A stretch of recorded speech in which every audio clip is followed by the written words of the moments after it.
Welcome to the Planet Paintball Podcast, the ultimate podcast for paintball enthusiasts. Each week, we dive into the world of paintball, bringing you stories, insights, and tips from players, coaches, and industry insiders. Sponsored by 1023 Sportswear. Looking for high-quality gear that performs as hard as you do? Check out 1023 Sportswear. And as a listener of the Planet Paintball Podcast, you can get 20% off your order with the code Planet Paintball. Suit up, save big, and play your best. Welcome back to the Planet Paintball Podcast. As always, please give us a like, subscribe, or a rating on Spotify or Apple iTunes or Amazon Music if you're one of those guys or gals. We'd like to thank our sponsors, 1023 Sportswear. If you need custom apparel, check out 1023 Sportswear and use code Planet Paintball for 20% off. And Southwest Paintball in Bayfield, Colorado. If you're in the Southwest region of Colorado, please go and check them out. John runs a great ship over there with all new bunker sets. And today we have Giovanni, aka Paintball Dad, on YouTube. How you doing today, Giovanni? What's up, Hunter? Thanks for having me on the show. I'm doing pretty good. Definitely excited to be here on this podcast. Oh, and we are semi-local to each other as far as the United States goes. Picked up on that. I think I remember I watched one of your podcasts and you said you weren't too far from Palmetto Hills, which is my home field. Yeah. I'm about an hour away from Palmetto Hills. So I was like, okay, he must be somewhere nearby me. Yeah, I'm a little over an hour. I'm up in the Greenville area. And I think you're more Columbia, right? Yeah, I'm actually really, really close. Like, I could probably walk to Trigger Time if I really wanted to. Okay, nice. I wouldn't want to, but I probably could. All right. Well, how did you find paintball, man? So it was 2004. I was in my senior year of high school. I just started my senior year. I was 17 years old. And this was back in the days of like the original Xbox, and first-person shooter games were like getting really popular. So think of like the original Halo, Call of Duty. I think it was the first one that had the zombie mode. Gears of War was really big. And I really excelled at these first-person shooter games. I was just a beast at them. I even played some competitive games like on, nice. Not MLG, but there was like a sub-series called Game Battles. I was really competitive at it. And so my friends, whenever we would play together, they would get really mad because they couldn't beat me. Like we would even stack the odds like 3 versus 1, and I would still just torch them. So one day, one of my friends was like, hey, why don't we go play paintball? And I said, sure. And the funny thing is that I had no idea what paintball was. Never seen it, never heard of it. I just was not aware at all of what it was. In my mind, if you've ever seen the movie, I think it's called 10 Things I Hate About You with Ewan McGregor. There's a scene where he's on a date with this girl and they're like at this place where they're throwing literal balls of paint at each other, like globs of paint. And I was like, okay, this is going to be like that. We're just going to have fun and just throw balls of paint at each other. And then like the night before, I realized what I'm getting into because I told my parents where I was going to be. And my dad's like, oh yeah, I played paintball once for a company outing. It was really fun. You know, I had all the camo and we were shooting each other in the woods. And I was like, tell me more about this. What did I sign up for? And so I was actually really panicking at that moment, but I couldn't let my friends know that. I stuck through it. I showed up the next day. They had a whole bunch of gear for me.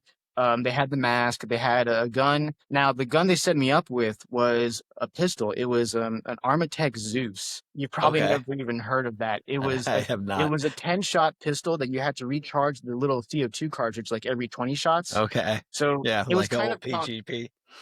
Yeah, it was kind of complex to use, especially for like a first timer playing paintball. And there was a spot in our hometown at the edge of the town where it was kind of wooded. It was a really unique location because like we lived in like a city-ish environment, but just on the edge of town, there was some woods. We had to like walk past a bunch of people's houses. And in hindsight, I don't know how we never got in trouble for that because there was obviously somebody's property back there. Yeah. But we go out there. And there's like 3 or 4 of us all together. And plan was we would each one by one go look for a place to hide. And then somebody would yell go to start the game. I was the first one to go out and find my hiding spot. And then a few minutes later, I hear them yell go. And I'm like buried. I'm like, because I'm terrified. I'm like, okay, what would I do in a video game? Well, I would probably crouch down and find a place to just camp. And that's exactly what I did. I found a place to camp. I buried myself in like some leaves and stuff as best as I could. And I saw all of them together, like looking for me. And I was like, no way. Like they're trying to kill me. And I actually just waited for them to walk by, stood up, and just started popping off one by one. And somehow, I did not get shot at my first time playing paintball. And so that's when I was like really hooked. I was like, okay, I need to stick with this. This is something that I actually might be pretty good at. And so after that, I was just addicted. Like my job became just all of my money just went straight into paintball. I wanted to buy a mask, a gun, and I was super lucky at this time as well because my hometown had a paintball store that was actually like half a mile from my high school. So I could literally Okay. just walk from my high school after class got out and just hang out at the paintball shop. And this was also like a really big time when like paintball was just big in the media in general. Like there was that Yeah. TV show, Behind the Paint, I think it was called, and it had like Yeah. interview episodes with like Chris Lasoya and Alex Frazier and all the big pros. Then there was the video game, Greg Hastings Tournament Paintball. And there was all those B-rate movies like Blackballed and Splat. So I was like, yo, this is like the coolest thing ever. Like I just found my extreme sport. I'm going to make my entire life all about this and I'm going to try to go pro. A year later, when I graduated, I went to college. I went to Montclair State University in New Jersey, and I made a paintball team there. I actually was one of the founding members of their paintball club. I don't think it exists anymore. I think it died out after a few years, but me and a bunch of other guys, we were the founders of a college paintball team. And we played, we only played one NCPA event together, but we played a few other local tournaments together as well. Okay. And we came fourth place in our NCPA debut event, which was a huge deal for us. I mean, that was, that was the big leagues for us. It was the NCPA. It was a national event and playing against other colleges. I know we played against Annapolis. I think we played against not Penn State, but Temple, I think it was. And Yeah, they had a really good program for a while. yeah, and University of Maryland. And so, yeah, coming in fourth place out of like, big name schools like that was a big deal. That was like one of the highlights of my paintball player career. Cool. So we talked a little bit beforehand. Paintball kind of fizzled out though at some point, yeah. Yes.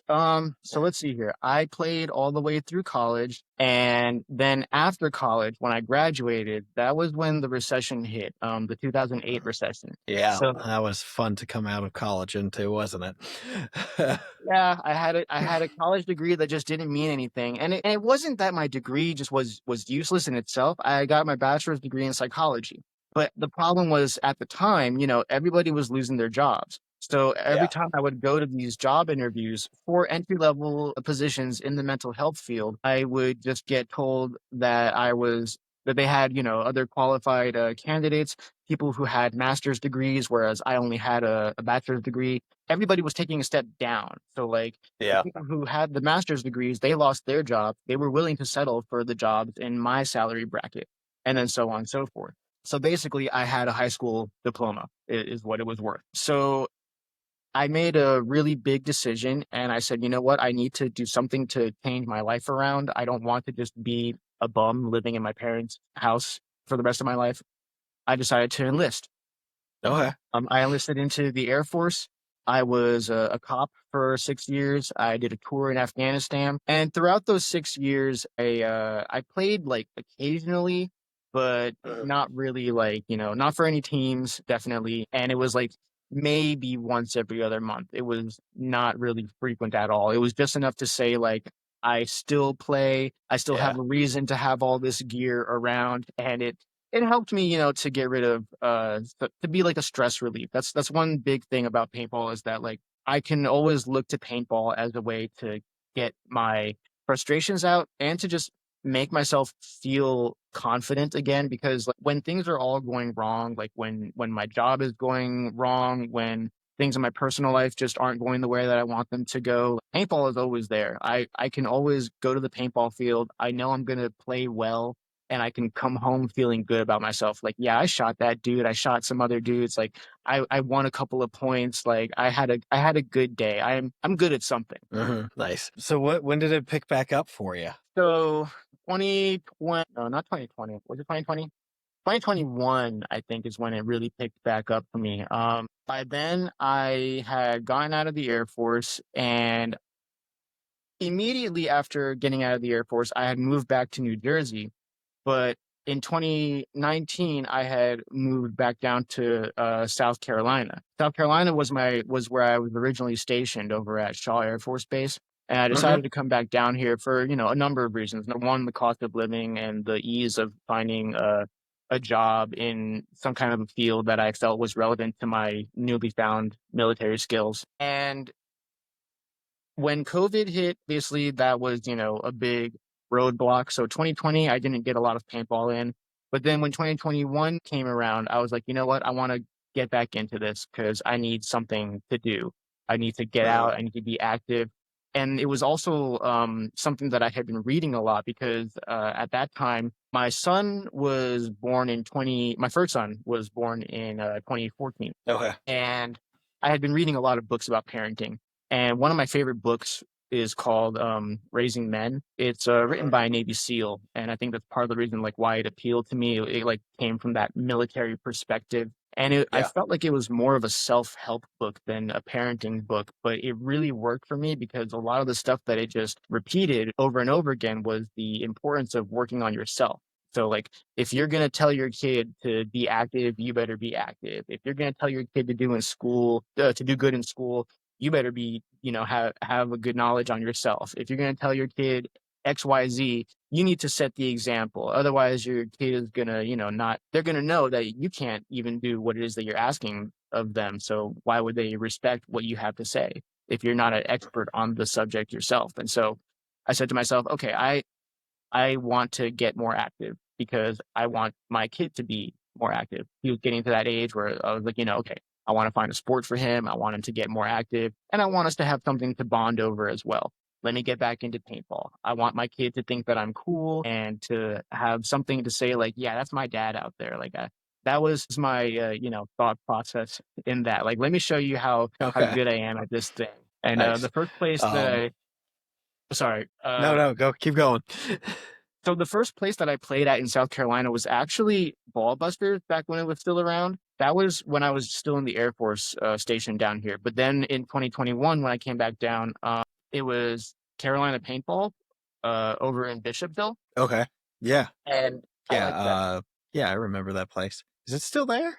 No, it's not. Okay. I don't remember what year they stopped running their business. I feel like it was maybe 2023. It wasn't that long after I had discovered it, but it was a big shame because I loved that field. They had a really good speedball field. I loved that overhang they had on the backside where you can go up that staircase and then watch the speedball game from overhead. And then their woodsball fields were pretty good too. And they even had a little arcade inside their shop. So my kids would play the arcade games. And they had a little pond too. I loved everything about that field. I was really sad to see it go. But yeah, that was when I really started picking it up getting back into paintball seriously. And then I started looking for teams. So what was it? Is Killionaires the first team you came on to, or was there others? Actually, I used to play on the Warriors. That's how I know you had Good group of guys. Yeah, and I know you had Tran and Kelsey on your podcast a while ago. That's how I met them and everybody else who was on the team. I still keep in touch with some of them, but I don't want to go too deep into it. But eventually, I did decide to leave them. I was just not happy with the way that I saw the team going, and I'm just going to leave it at that. Fair enough. But I stuck with them for a couple of years. Then in 2023, I think is when it was, either 2023 or 2024. I can't remember. I left them, and then I went over to play at Palmetto Hills for the first time. And it was a field that I had been to once or twice, but I had always kind of wanted to make it my home field because I just liked the environment there. I liked the vibe. I liked most of the teams that I saw out there. And so I was like, you know what? Let me make this my new home field. I'm going to go there, see what teams are there. And so then one day after I had launched my YouTube, I had somebody reach out to me, and his name is Jeff. He's one of the Killionaires now.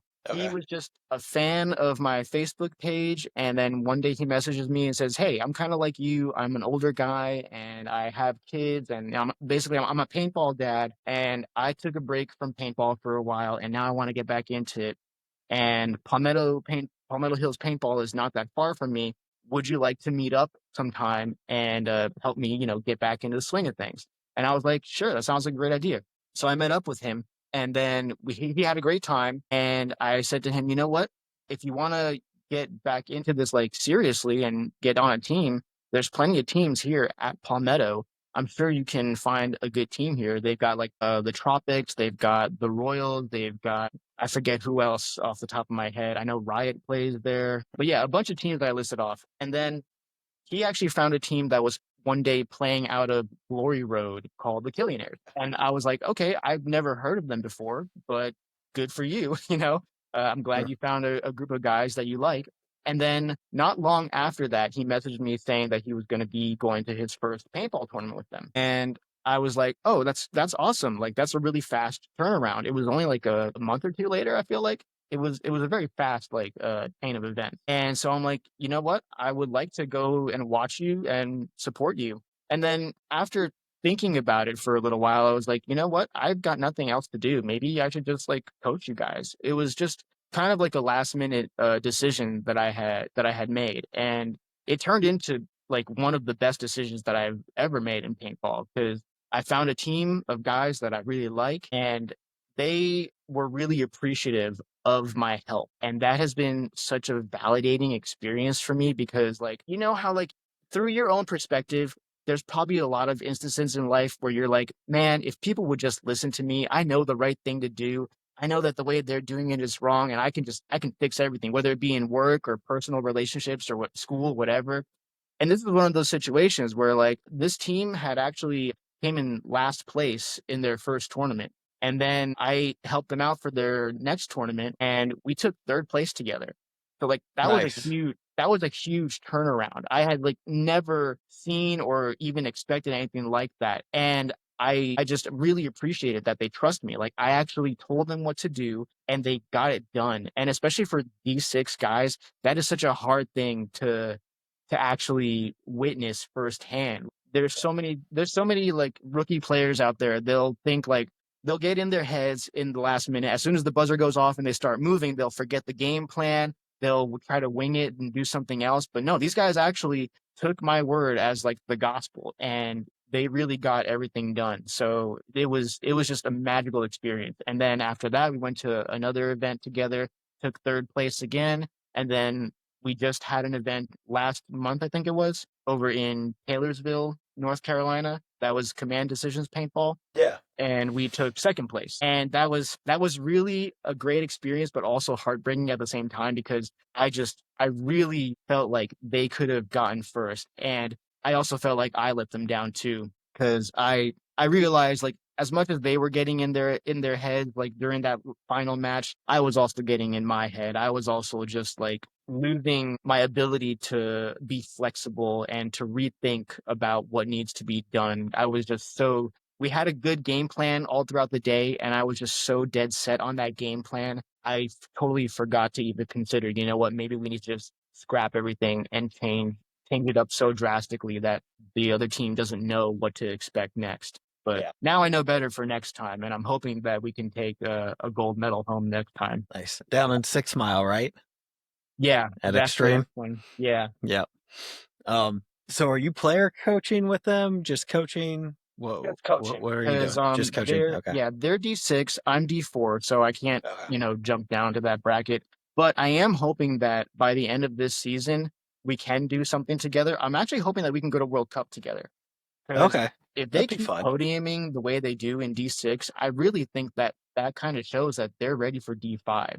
So I would like to end the year with a bang and just play one D5 together, make it World Cup, and at least like in this early stage of the game, it doesn't matter if we do well or not. It's just about the experience. So I think that should help to like take the pressure off of them a little bit. Like they're already performing so phenomenally. Like it doesn't matter what happens at World Cup. We're just there for fun. Mm-hmm. Well, World Cup's an experience as is. So like my first World Cup was a hell of an experience. It was the World Cup where Ollie Lang came back in 2022, I think it was. Oh, nice. But yeah, that was my first World Cup experience, getting to see Ollie Lang when, like, out of nowhere, like all we knew was like he just disappeared, and every now and then you would see an update from his Instagram, like he's in like, I don't know, whatever other country, somewhere around the world. Bali or somewhere. Like, where in the world is Ollie Lang? And then all of a sudden he shows up at World Cup, and I was like, oh my God, I'm like, this is so crazy. And I remember I took a picture with Thomas Taylor because he's always been one of my favorite players. And yeah, so I can't wait to go again. And also to see like all of my friends from back home in New Jersey. That's also a big thing for me, is like I love to see how far I've grown in the world of paintball, and to just also for them too. Like whenever my friends from New Jersey see me, they're also like they make it well known like how much things have changed since we last saw each other, in a good way. New Jersey's on the come up, man. There's a lot of good teams coming out of there. I mean, obviously the newest pro team is from New Jersey. They'll get it together. Those boys are going to get it together. I know they are. And the guys from Wolfpack on the semi-pro division, they are actually the guys who I first started playing with in New Jersey. Okay. Well, Nice. I should have probably mentioned that. Like after that first time of playing paintball in like the random woods in my hometown, the first field I actually went to go play at when I was at college was a place called E-Jam in West Milford, New Jersey. That field is now Battle Creek. And nice. The guys from Wolfpack were the home team from E-Jam at the time. And I had shown up there one day. It was my first time being at an official field. And again, I had a really great experience. I jumped onto the speedball field. I did really well. And the manager of the field asked me if I wanted to come back on a Sunday for a tryout for the factory team. And nice. I was super stoked about that. But then I said to him, you know what? I really appreciate the offer, but I'm actually in college right now, and I'm trying to make a college paintball team. Would you be willing to sponsor us? And he actually was cool with that. So E-Jam was our very first sponsor in New Jersey. Awesome. Yeah. Yeah. New Jersey's just, they're doing a lot. They're doing a lot right now. And the Wolfpack guys would just destroy us every single time. I'm not going to lie. Like even back then, I was terrified of being on the opposite start box from them. That's what it takes to get good sometimes, though, is a good beating. Oh, it's kind of like the old pirate saying that the beatings will continue until morale improves or whatever. Yeah, exactly. Right. Yeah. So how did the YouTube thing come about? So, because you've been very consistent with it. I have, from my perspective. It's definitely it's something I'm very passionate about. And there's no like quick way of explaining how I got around to it. But so when my oldest son of the age where he was interested in like watching YouTube videos, I was trying to figure out how I can make this into something that we can like bond over together.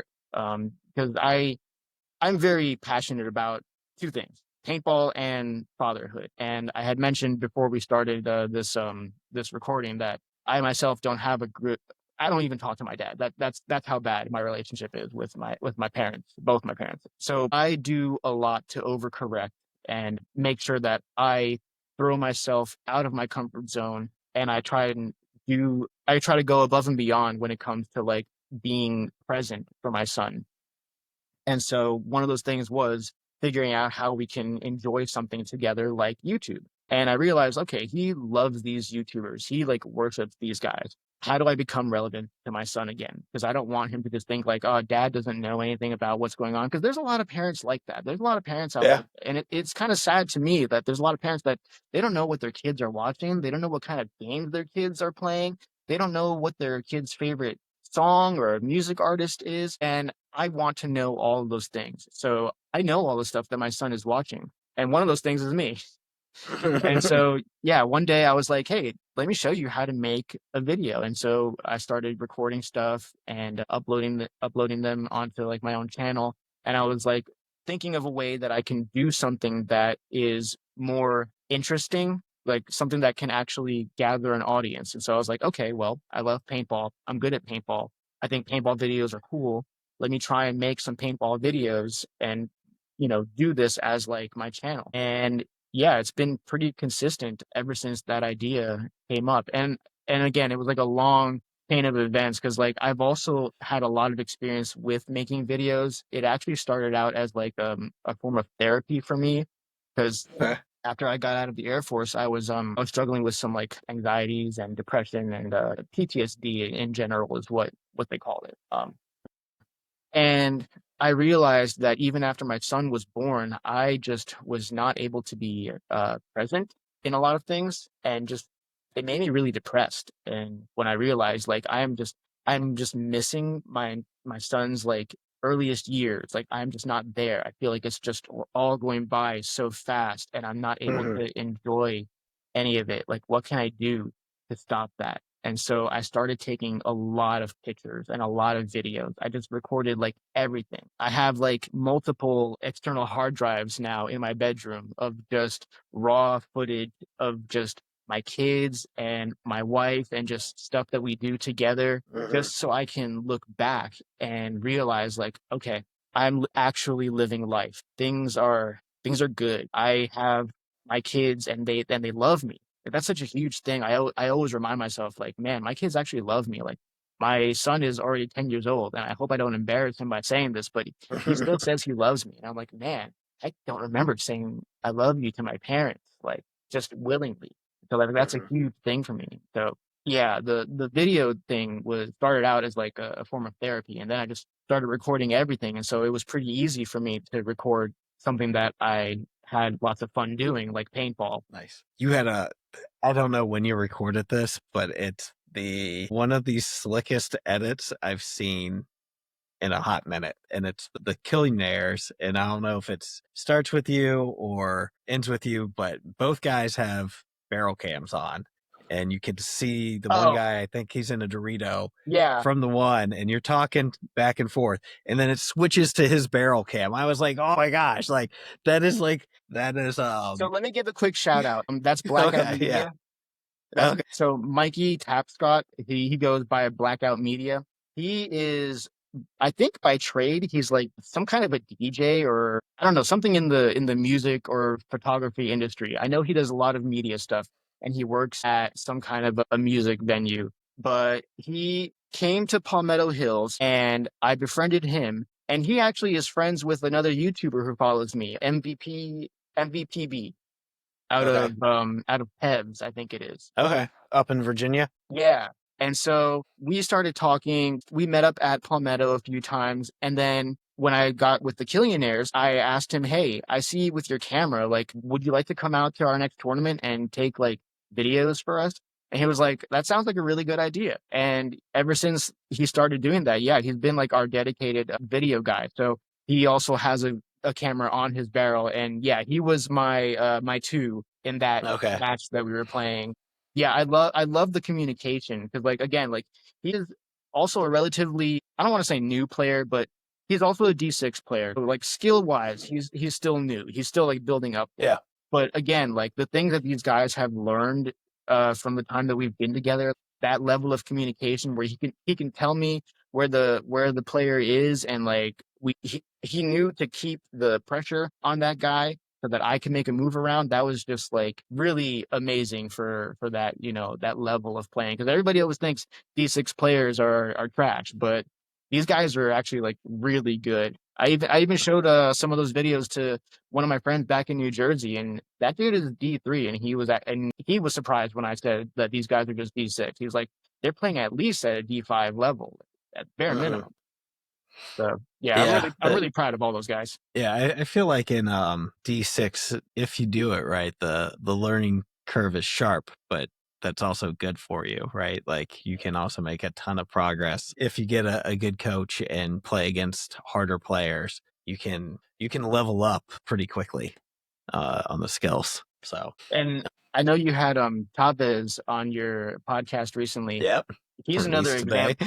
He's another example of that, because their first So he's in charge of Carolina Nightmare, and their first event out at the C3XL, they got second place. And like, that is so amazing when you really think about all of the surrounding factors, because like they're from a field that does not have a speedball course. So all of their practice has just been in the woods and on like a semi hyperball course. So just to think about the fact that like they came from the woods, and the first time that some of them have ever even seen a speedball field was at the C3XL, and they still took second place for their first tournament together. Yeah, like if you have really good leadership, which I think Chavez has been, a really good leader for them, then yeah, like you can make a lot of stuff happen even in E6. Yeah, it can happen quick. It's still a little too hilly. How long exactly have you been doing the YouTube channel? YouTube, I think it's been about 2 years. Okay. Because I know I started like just before I left the Warriors, so it was definitely around 2023, I want to say. Okay. Sometime around then. And one of the crazy things about it is that like even though it hasn't grown like tremendously, I only have like 2,700 something followers on YouTube. The amount of recognition it's gotten me has just blown my mind. Because right as soon as I hit even like 1,000 followers, I was getting a lot of attention. Like I would actually go to paintball fields and people would recognize me, people who I've never seen before. Just like random people would be like, "Hey, are you Paintball Dad?" I was like, "Yeah, I am." That's really cool that you recognize that. Like either they recognize my voice or they recognize my face, whatever video that they've, heard or seen me. And now even like I play lots of VR now. I play Paintball Playground. I originally got the VR set for my son, but he doesn't really like it as much as I do. So I play it more. But every time I log on, I use my screen name, Paintball Dad, and there's always kids that are like, "Oh my God, are you really Paintball Dad?" And I'm like, "Yeah, I am." And they're like, "Prove it. How many followers do you have?" And I'm like, 2,000 something. And they're like, "How many kids do you have?" I'm like, "You don't even, how would you even know how many kids I have or how old they are?" Yeah. Shelda, can't remember his first name now, the photographer that wrote the children's book. I know who you're talking about. Yeah. He said something, I think it was on his podcast, that really put it in perspective for me, regardless of how many followers you have, because we get trapped into like these big numbers, right? Like I'm nothing until I hit 10,000 or whatever it might be in your head. He's like, take your followers and put that number of people in a room. And like that gets big and kind of intimidating pretty quickly. It sure does, You shove 100 people in a room, even if it's a basketball auditorium, like that's a lot of people. You put 500 in a room, that's a lot of people. You put 1,000 in a room, that's a lot of people. You put 2,000 in a room, that is a lot of people. I think for me, the reason why I tend to think of it as a small number of people is because I am comparing it to something. So I don't usually talk about this, but a long time ago, I used to have a social media blog. Okay. I don't talk about it because it was political in nature, and so I don't like to get too political. Fair enough. Yeah. But I had about 45-ish thousand followers on it. Wow. But for some reason, even with all those followers, I never met anybody who actually recognized it. I would meet friends who had who I knew that they would be interested in this content. And I was like, "Hey, have you ever heard of this Facebook page?" And they're like, "No, never heard of it." And I was like, "Oh, okay, well, that's interesting." That hurts the ego, but I'll live. Well, I think it's we're such a niche sport, right? And we've niched down into it that you're going to run into it. And at least for me, my experience in the Carolinas is everyone's been super supportive of it. No one said like this sucks. I've had people say, "Hey, if you do this, it could be better," which I appreciate. Like I'll always take the free tip. No, actually, but I will say that for as much as I miss New Jersey, one of the things that I will say I appreciate better down here is the paintball community. And that's a huge thing. That's a very huge thing for me. Like paintball has been one of those things down here where I feel like, yeah, I've made more friends than I would have, or than I did in New Jersey through paintball. I've had some deeper connections and stronger bonds. It's been a very big support network for me. Nice. Yeah, it's I think we got a really good, pretty healthy community down here. What's been your favorite piece of content so far? Like content that I've made? That you've made, yeah. So that's a tough one. I can tell you what kind of content I want to make more of is I want to make more of the dad advice videos. It's a very short series that I have. Like I only have maybe like 3 or 4 videos in that playlist that I made, but I really wish I could do more on that. I think the problem is that sometimes I get too caught up in my own feelings about the relationship that I don't have with my own father, and I'm like, you know what, I'm not ready to talk about this. But like I know what I'm doing for my son, and I know the advice that I would like to give to other dads, but sometimes it's a little hard for me to just sit down and think about how to like verbalize all of it. But that is something that I would like to do more of. Other than that, I think the stuff that I like to rewatch the most is actually the stuff that involves the Killionaires. Like I try not to like take too much credit for them because it's not my brainchild. I am not the one who made that team. Steve Newell is their creator, and he has been phenomenal in the way that he's been running that team as well. I do have to, make sure I give him the credit that's due to him because he puts a lot of dedication into like trying to find them sponsorships, making relationships with like other teams and fields and whatnot. So like he built it all up. I'm just kind of helping to guide them a little bit, like it's almost like they're already a car in motion and I just have to do a little bit of nudging, like driving on a highway, just a little bit of a nudge here and there to keep them on the track to get that W. And so, yeah, watching the videos of them really is like my favorite thing. Like I could rewatch those videos a lot because I can always think back to the feelings that I felt when I was on the sideline coaching them and watching all of this unfold and just thinking about how it went from, it's like a Cinderella story, like how it turned around from last place to now second place in such a short amount of time. Like, yeah, that's definitely some of my favorite content. Every now and then I will also watch my college paintball documentary that I didn't make that. I didn't make it. It was made by a film student in my school, I think it was. But yeah, there is a really old, like 2007 or 2008 video of how I made the paintball team at Montclair State University. So good information if you're a college student looking to start a paintball team. Mm-hmm. Yeah, hey, that's a hard thing to do, and every college is a little different.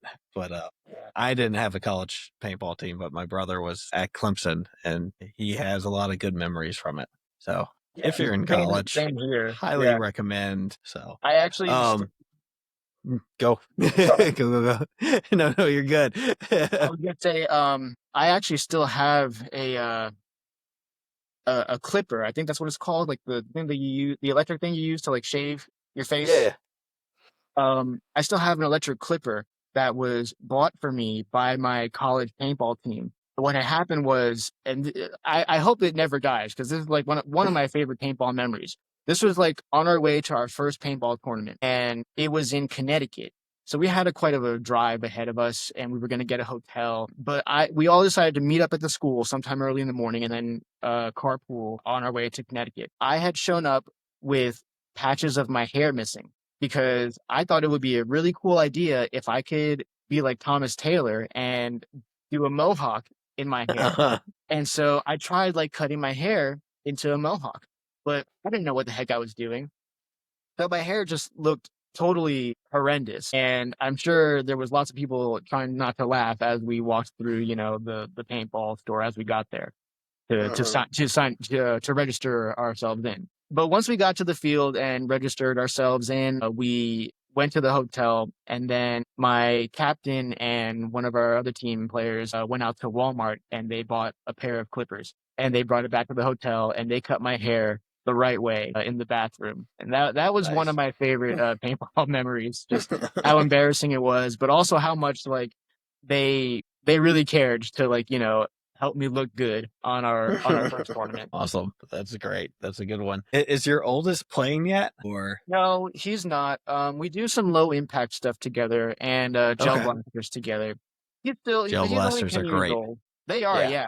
but he's only 10 years old, so he's still at that like border age where Yeah. most fields won't even let him play at this age. And I don't want to force him into it because I know if I force him in too easily, then he's probably going to have bad experience and he's never going to want to play again. And I've seen that happen way too many times because I used to when I was in college, I used to ref at our sponsored paintball field. So I used to see a lot of birthday parties with young kids come in and they were like, like 10, 11 years old, and it would never fail. At least a few of them would end up crying and they would just be embarrassed and not want to play ever again. So I don't want that to happen to him. I want to make sure I'm trying to be patient. I'm excited. I really want him to play, but yeah, like I was saying, I don't want to force him into it. And I've already had an experience where like I was trying to find his sport for him, and I thought that would be soccer, and that was kind of a bad stereotype on my part because we're Hispanic. I know I look very, I know I look very pale. It's because I'm Argentinian, and there's a lot of like European influence and mixture in Argentina. But so I decided, to put him into soccer, and I was absolutely heartbroken when I realized that soccer was not going to be his thing. But I did not fail to embarrass myself as the dad who was just yelling until I was red in the face, like, go faster, like, why don't you try? Like, go get him, get the ball. Like, I look back on it and I'm like, man, I really messed that up. Like, obviously soccer wasn't his thing, but I just made it worse by trying to make it his thing. Yeah. Yeah, it happens. I think it's a pretty common dad mistake, right? Like, I love this thing, so my kids gotta love it. Yeah. And then we almost get too excited about it. But the gel blasters are, so I have a son that is 10 also, and the gel blasters are definitely a gateway drug into paintball. So that's what I'm hoping for. I'm hoping that, this is like a step-by-step progression. Start with the gel blasters, then the splat masters, and then, full contact paintball. yeah. But if you do happen to get splat masters, I just want to give you a heads up. The paintballs for the splat master will not usually break because they're shooting at like 150 feet per second. So Yeah. there's not enough force behind them to make them break. So like I had to learn that the hard way. Like I had a little birthday party for my son and I gave all the kids Splatmaster guns. And I told them like, you're only out when you see the paint on each other. But then these balls didn't break. And so then they were just pummeling each other over and over again. And so it was becoming a painful experience. And I had to call timeout. I was like, all right, we need to adjust things. Just call yourself out when you feel the need to, call yourself out.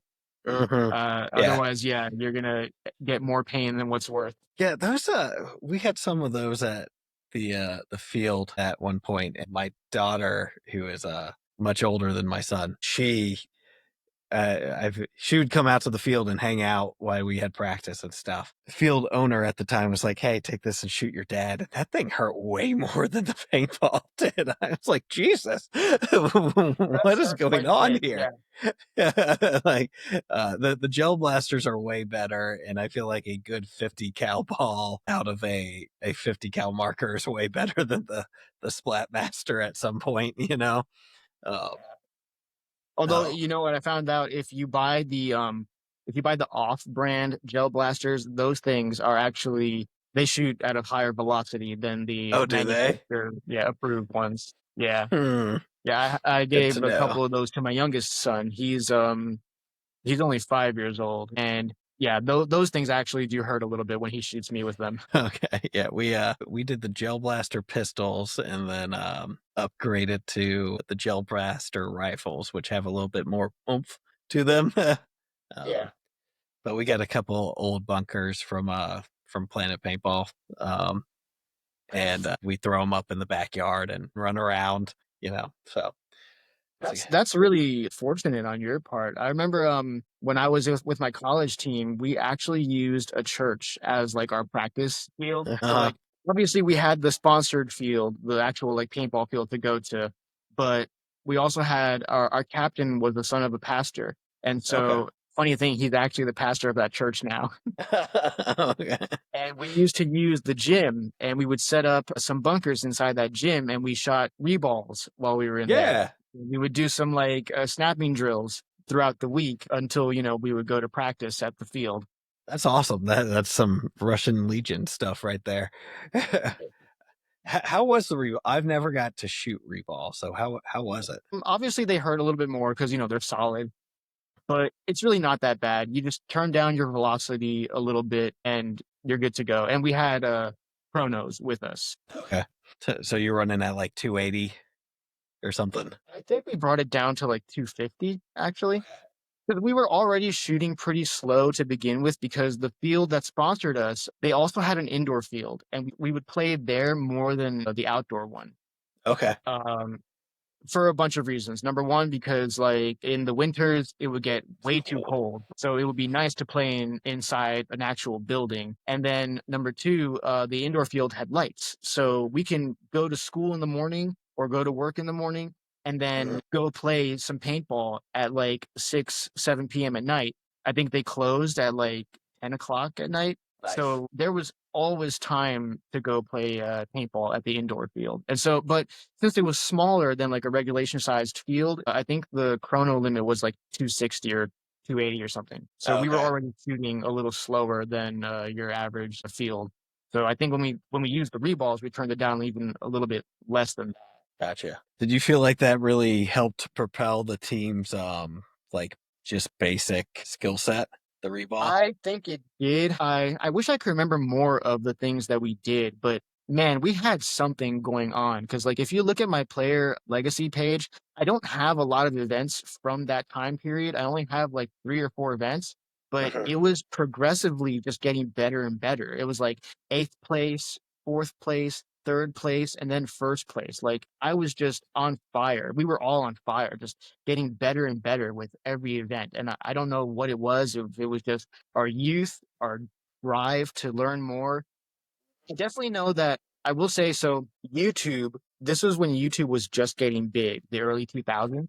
So that was like a really big development, is that like now we could watch these YouTube videos and learn all the stuff that the pros are doing. And so I would watch a lot of YouTube videos just on paintball stuff. And I was picking apart everything that the pros would do. And I've learned throughout my life that I'm really good at mimicking things. Like if I can watch somebody do something, I can easily just mimic what they do. It's like a weird talent that I've picked up throughout the years. And so, yeah, I learned how to move like some of my favorite pro players. And I learned, the switching of the hands. Like I never even watched Dynasty Dissected. I've only started to watch it like a few days ago. I was like, you know what? This is supposedly a classic. Let me watch it and see what it's all about. And then I realized, oh, this is all the stuff that I've been watching on all these other videos. Just nobody broke it down for me, but I learned like, this is what the pros are doing. Let me do what they're doing. I don't know why they're doing it. It doesn't make sense to me why they're doing it, but I'm going to do it because they're the pros. So they must be doing the right thing. Yeah. So yeah, we definitely had something going on back then that was just really good. Well, anytime you can spend that much time with the gun in your hand, I feel like equals success. The more you play, the better you're going to get quicker, obviously. Yeah, that's true for sure. I had shout out Kevin from Greenville Growl, the local former semi-pro guys. He's like, they were semi-pro. They hung it up. Was it? I guess last World Cup was their last World Cup. Yeah, I'm sorry. I was thinking of, you know what? When you said that, I was thinking of in the C3XL. There's a team called AC Greenville. So I was thinking of them when you said that. No, they aren't semi-pro. So yeah, Greenville Growl. Greenville Growl was a semi-pro line, but Kev, who I played with when I came back in after one of my little breaks, was like, "Man, it's a job, and like if you got to put 40 hours in it, the weekend's not enough." Gotta spend more time with it. I was like, that makes a lot of sense. So, and I think for that reason, like I've already made like the mental note to myself. I probably will never go past a certain division. Like I don't even know if I want to be Division 3 or if maybe that would be the highest division that I ever get to. But I feel like after that point, like it becomes a job. It's like, especially around here, because like there's no like D3 leagues nearby us. Yeah, you So, got to travel up to Maryland or down to Florida yeah. or out west a little bit, right? Yeah, you gotta play NXL, which means you're traveling, and you gotta dedicate all that money and then the time to practice with whatever team is going out there. So yeah, at that point, it is a job. Like unless like you get some really good sponsorship deals at that point, then it's like it's really hard to justify. Yeah, and it becomes a lot more time away from the family for sure too. Yeah, and that's already a struggle as it is. Yeah, especially with two little ones running around. That's a lot to ask of the wife sometimes, right? It sure is. And I definitely appreciate all the effort that she puts into it because she does a lot. She will always make snacks. She even when we go down to World Cup, she'll cook like for the whole Nice. house. Okay. And she brings lots of stuff to keep the kids occupied. So I definitely appreciate what she does for me because it also just her bringing the kids is a big thing for me because I want to have the kids like with me more. Like I love my kids. I wish I could spend more time with them, but you know, between work, between paintball, like it does get to be difficult, you know, to find more time. And I really I wish I could include them more in things like paintball, but I have to, you know, wait until they get older before they can actually play with me or even just pod run. Yeah. It's yeah, I took my my son when he was 9, maybe 8, to a couple of events. And it went fine. And he hung out with the boys and, you know, some of their girlfriends and wives. They all did a great job of taking care of them. The nephews did a good job of taking care of them. But it's a little extra when they're that young just to make sure they're in the right spot, right?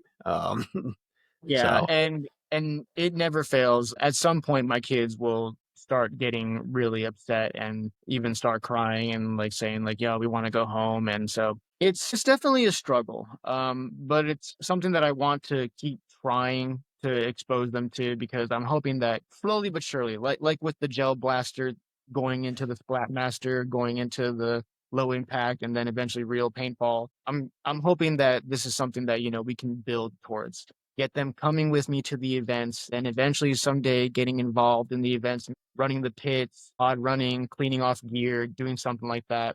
And I know my sons love YouTube, and I'm sure someday they would want to be more present on the YouTube. And I can be like, hey, if you're helping out with me, like we can do this as a family thing. Like you can be part of, you know, more of the videos that we're making. yeah.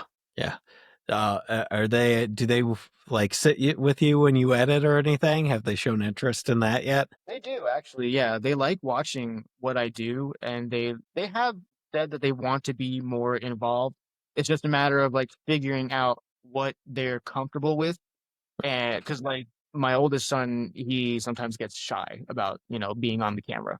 He Yeah. always has these like ideas that he wants to do, but then when I'm like, all right, let's go do some recording, he'll back out of it at the last minute. And I get it, like it's a stress thing. I Yeah. understand. Like I get stressed sometimes too when it comes to either recording or even just playing paintball. That like all of this is stressful stuff. You're putting yourself out there either for possible criticism or potentially pain. If we're talking about paintball, like there's always Yeah. a potential for there's always some kind of a potential for things to not go your way when you're doing either of these things, paintball or YouTube. Yeah, that's true. Or you know, just something doesn't pan out in the algorithm and something doesn't perform like you thought it would for whatever reason. That the algorithm's so tricky. I still Definitely is. I've tried my best to figure it out, but sometimes it's just the luck of the draw kind of a thing.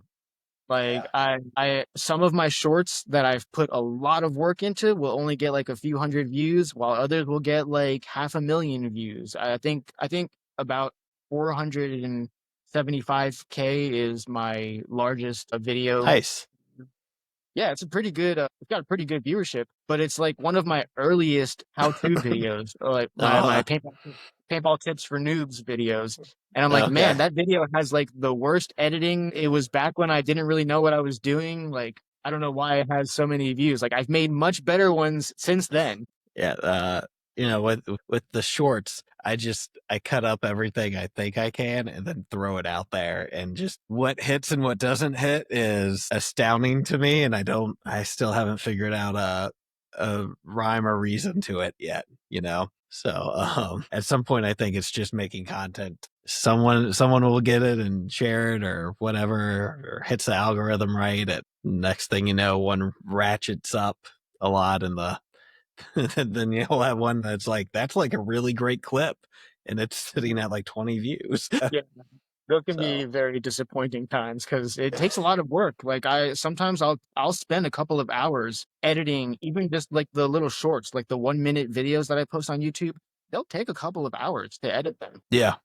I think that's something that like a lot of people don't understand is like there's a lot of back end just in making content in general, right? Like, especially with you when you're filming stuff from the whole day and then you gotta condense it down essentially, or find the good parts. Like if that camera's been rolling for 5 hours, that's 5 hours of footage to scrub through. Oh, For and sure, yeah. maybe you found a quick way to do it. I haven't necessarily found a quick way to do it. So Really, I put everything on my phone and then I watch all of it. And yeah, it takes time. First I got to watch all of it and then find the parts of it that I think are usable. But again, like it can definitely be worth it. I will say one of the things that makes it most worth it to me, and I got to give a shout out to loanpb.com. He's out of Texas, I think, and he was one of like the first dudes who owns his own like product company to reach out to me. And that's a very special relationship that I have right now. And I considered him to be like a very, important sponsor to me. And his help with my channel has also really made it so that a lot of the stuff is worth it too, because he's made me an affiliate for his product. So like if you ever see my videos where I'm talking about like the paintball barrel that I use, it's from his company. It's from loanpb.com. And for anybody who uses my code PBDad10 at checkout, they get a discount whenever they buy one, and I get a small kickback too. And so nice. It's been one of the cooler things about having the YouTube because like I can actually say I am in that small category where like I've made some kind of money, not a lot of money, obviously, but I have actually made some dollar amount through something that I absolutely love. I love paintball, and I can say that it's paid me back in some kind of a way. Yeah, no, that's awesome. Well, let's go ahead and just do the shout outs for the sponsors right now. Why not? Okay, so first there is Lone PB, one of my best sponsors right now, makes awesome barrel products. There's Palmetto Hills Paintball for being my home field and being really good to me and my family. There's Trigger Time Paintball in Colombia. Oh man, I feel like I'm forgetting something. But to anybody who I'm forgetting, please, like, don't take it personally. Like, everybody is very important to me who has supported me through this journey. And on that note, I do need to mention Chavez. I mentioned him before, the manager at Trigger Time Paintball. So I really wanted to go into the story of how we met. Because let's do it. he is the reason why I consider Trigger Time to be a sponsor. One day I was making a YouTube video. The concept of the video was paintball more popular in the North versus the South. And the reason I was doing this is because like I was thinking about New Jersey and how like I had a paintball shop right by my high school and like a paintball field every like 30 minutes from my house wherever I drove. It was like all around me. And then I come down to South Carolina and like there's like maybe 5 paintball fields. It was like Charleston, Myrtle Beach, 2 in Rock Hill, 1 in Greensboro. And then those are kind of it. Those are kind of like the big ones. So I was like, this is really weird. Like for such a big state, I figured there'd be more paintball fields, especially with like this is a gun loving state too. I thought like, man, like there should be more paintball. So I was making this video and I realized there was a new field. I'm not going to mention the name of the field, but there was a new field that was about to open up. I just saw it on my Google Maps. I was like, wait a minute, I haven't heard of this field before. Let me reach out to them. And so I reached out to the owner of this field and I asked him like, hey, I just saw your company listed on Google Maps and that you're about to open up soon. Can you tell me a little bit more about this field? Because the website is kind of dry. I don't see anything about your actual like facility?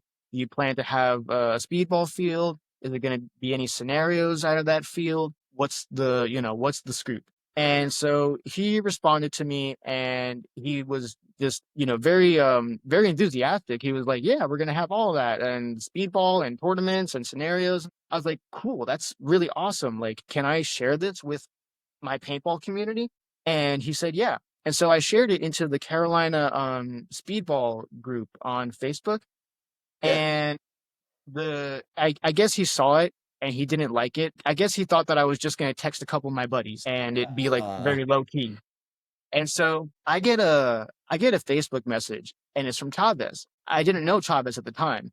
And he messages me. He's like, hey, my name is Chavez. I'm the manager for this paintball field. Can you give me a call at this number? And so I give him a call, and I'm thinking to myself, like, all right, this is going to be some good news. They're happy to see somebody who's interested in the paintball field, and maybe I could even use the YouTube to get the word out there more for them. Like, I'm trying to, help them out. And I give him a call, and he's like, hey man, so we didn't give you permission to post that in the Facebook group, and I realized that you go play at one of our competitor fields all the time, so I don't want you doing what you're doing. And he thought that I was like trying to like slander the business, like give out their secrets before they're actually ready to release it and whatnot. And he came down so hard on me. He was flexing really hard. I cannot like overstate that enough. I was like, man, what did I just get myself into? And to make it even worse, I messaged one of my friends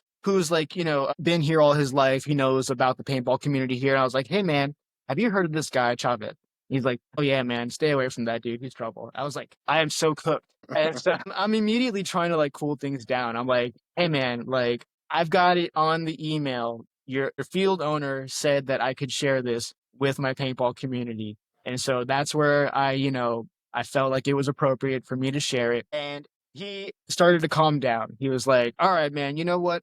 The guy is just a little bit older, and he's not sure. He wasn't sure of like what you had meant as far as like the community and how far the word was spread. And so he understood, and it cooled down from there. And then a few weeks later, maybe even a month later, I want to say, he gave me a call again out of nowhere, and he actually apologized. He was like, hey man, I asked around about you. I did a little more research about you, and I realized that you're actually a decent guy. You're not trying to, hurt anybody's business or whatnot.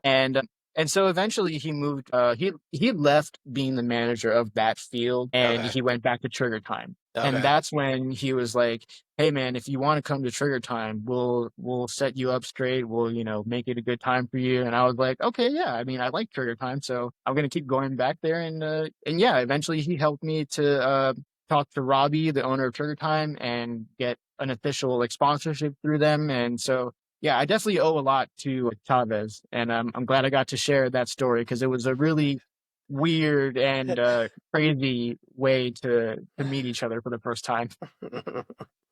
Yeah, sounds like it. Even before you get to meet him. Yeah, well, we'll have to meet up at Trigger Time sometime.